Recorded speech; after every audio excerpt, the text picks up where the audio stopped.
मासोजा गावी सरपंच संतोष देशमुख यांची अत्यंत निर्गुणपणे हत्या करण्यात आली। परंतु या प्रकरणामध्ये न्याय मिळावा या मागणीसाठी राज्यभर मोर्चे काढण्यात आले। आता या प्रकरणामध्ये चार्जशीट दाखल झाल्याचं समजत आहे। या चार्जशीटमध्ये वाल्मिक कराड, सुदर्शन घुले यांच्यासह इतर सर्व आरोपींची नावे समोर येत आहे।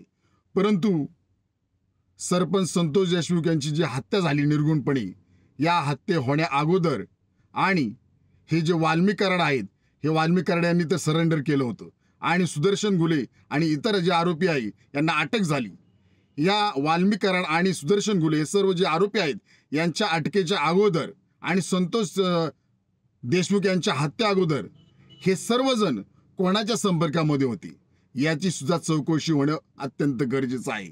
यांना सुद्धा अटक होणं अत्यंत गरजेचं आहे। तरच आम्हाला असं वाटत आहे की सरपंच संतोष देशमुख यांच्या प्रकरणामध्ये न्याय मिळू शकतो, अशी आम्ही आशा बाळगतो।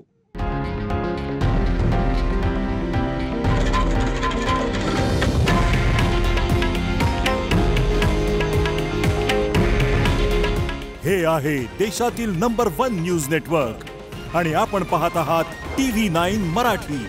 काळजी तुमची, हित महाराष्ट्राचं।